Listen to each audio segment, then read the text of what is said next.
حضرت ابراہیم علیہ السلام نے بہت طویل عمر پائی. ایک روایت کے مطابق 175 ایئرز اور ایک روایت کے مطابق 200 سال آپ اس دنیا میں رہے. ٹھیک ہے, اور ابھی ایج ہے 18-20 ایئرز. آپ ایک ایسے علاقے میں رہتے ہیں کہ جہاں لوگ بتوں کی پوجا کر رہے ہیں اور آپ اللہ وحدہ لا شریک کو اپنا رب مانتے ہیں. آپ بتوں کی طرف بالکل آپ کی نظر نہیں, التفات نہیں, توجہ نہیں. وہ لوگ بہت آپ کو کہتے ہیں کہ یار آپ بھی ہمارے ساتھ آیا کریں. آپ نے کہا نہیں, میں تمہارے بتوں کو برا سمجھتا ہوں, میں تو اللہ کی عبادت کرتا ہوں.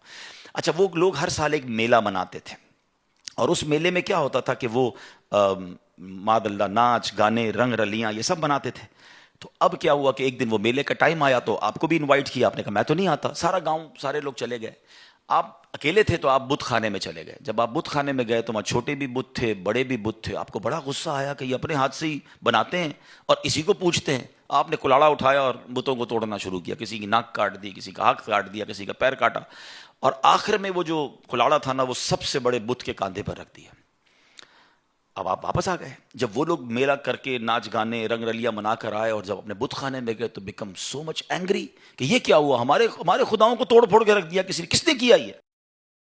تو سب لوگوں نے کہا ایک ہی بندہ ہو سکتا ہے جو نوجوان ہے ہمارے محلے میں, وہ ہمارے بتوں کو نہیں مانتا, وہ عجیب عجیب باتیں کرتا ہے, کسی اور خدا کی باتیں کرتا ہے. ان کو تو وہ باتیں عجیب لگ رہی تھی تو کہا اسی نے کیا ہوگا. حضرت ابراہیم کو بلایا گیا کہ آپ نے کیا یہ؟ آپ نے کہا مجھ سے کیوں پوچھتے ہو, یہ تمہارا سب سے بڑا بت ہے, کلاڑا بھی اسی کے کاندھے پہ رکھا ہے, اسی سے پوچھ لو.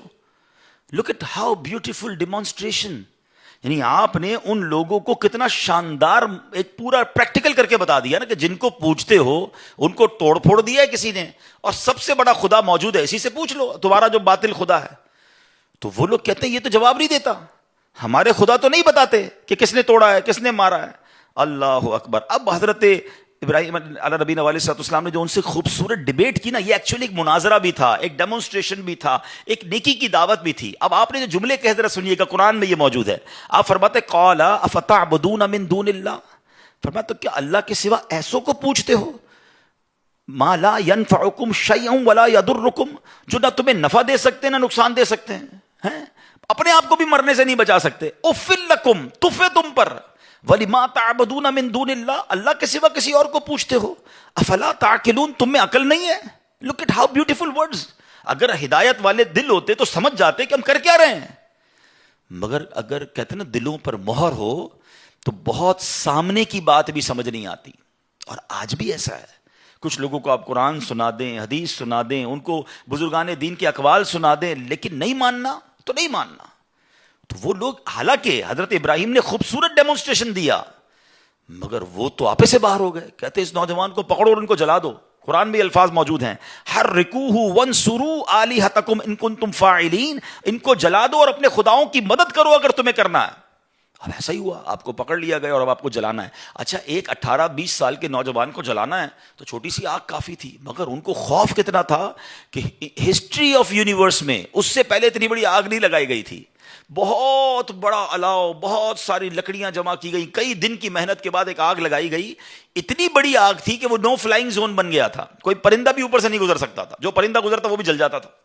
اب اس آگ میں حضرت ابراہیم کو ڈالنا تھا تاکہ خوف پیدا ہو, فیئر پیدا ہو, آپ اپنے عقیدے سے پھر جائیں. مگر سبحان اللہ, آپ کی زبان پر تو سبحان اللہ, اللہ کا ہی نام تھا, اللہ کی حمد و ثنا تھی, اور آپ اللہ رب العالمین کے گیت گا رہے تھے.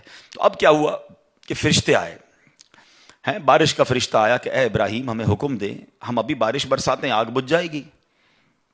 آپ نے کہا نہیں, میرا رب دیکھ رہا ہے, مجھے تمہاری مدد کی حاجت نہیں. ہوا کا فرشتہ آیا, ابراہیم ہمیں آرڈر کریں, ہم ہوا چلاتے ہیں, آگ بجھ جائے گی. کہ نہیں, رب دیکھ رہا ہے, اگر رب کی مرضی ہوگی تو وہ مدد کرے گا, باقی میں رب کی رضا پر راضی ہوں. توکل کا لیول 18-20 ایئرز میں دیکھیے گا, ٹھیک ہے. اچھا, اب جب بالکل ٹائم آ گیا نا آپ کو آگ کی طرف پھینکنے کا, تو حضرت جبریل آئے, کہتے ہیں اے ابراہیم آپ ہم سے مدد نہیں لے رہے, اللہ سے تو کہہ دیں, اللہ سے تو عرض کر دیں. لیکن آپ کا لیول یہ تھا, آپ فرماتے رب دیکھ رہا ہے نا, اگر اس نے مدد کرنی ہے تو ٹھیک ہے, ورنہ میں اس امتحان کے لیے راضی ہوں. جے سونا میرے دکھ وچ راضی, وہ شاعر کہتے ہیں نا, یہ سمجھیے گا بات. بعض اوقات ہمیں تکلیف جو دی جا رہی ہوتی ہے نا, اس میں رب کی رضا ہوتی ہے. ہمیں آزمایا جا رہا ہوگا, ہو سکتا ہے میرے گناہ معاف کرنے کے لیے آئی ہو, میرے درجے بلند کرنے کے لیے آئی ہو, مگر ہم ہار جاتے ہیں. حضرت ابراہیم کا کانسیپٹ دیکھیں, پنجابی شاعر کہتے ہیں نا, جے سونا میرے دکھ وچ راضی, میں سکھ نو چلے پاوا ہوں. کہتے اگر اللہ میرے دکھ میں راضی ہے تو میں نے سکھ کو کیا کرنا ہے. کہتے رب دیکھ رہا ہے, وہ بڑا کارساز ہے. اب فرشتوں نے اللہ سے کہا، بلکہ فرشتوں نے نہیں، کتابوں میں لکھا، روایتوں میں مفسرین نے کہ اللہ کی ساری مخلوق نے اللہ سے کہا، پرندوں نے، چرندوں نے، اے اللہ دنیا میں ایک ہی تیرا نام لینے والا ہے، اگر یہ بھی گئے تو بچے گا کون؟ مدد فرما. اللہ کو حضرت ابراہیم علیہ الصلوۃ والسلام سے محبت کا عالم کیا ہے. رب فرماتا ہے ان سے پوچھ لو کہ تمہاری مدد مانگتے تو کر دو، ورنہ ہم اس کے کارساز ہیں. اور ایسا ہی ہوا. حضرت ابراہیم کو جب آگ میں ڈالا گیا نا، بے خطر بے خوف آپ آگ میں جاتے ہیں. اور سبحان اللہ، اب قرآن میں رب فرماتا ہے، اللہ کی طرف سے آرڈر آگ کو ڈائریکٹ گیا، قُلْنَا يَا نَارُ كُونِي بَرْدًا وَسَلَامًا عَلَىٰ ابراہیم. ہم نے فرمایا آگ ہو جا ٹھنڈی اور سلامتی ابراہیم پر. مفسرین قرآن لکھتے ہیں اگر صرف ٹھنڈی کا کہا جاتا نا تو یہ آگ اتنی ٹھنڈی ہو جاتی کہ حضرت ابراہیم کو ٹھنڈ لگتی اور تکلیف ہو جاتی. ٹھنڈی اور سلامتی والی، کول اینڈ کوائٹ، سافٹ. اچھا، اتنی بڑی آگ میں حضرت ابراہیم کتنی دیر رہے؟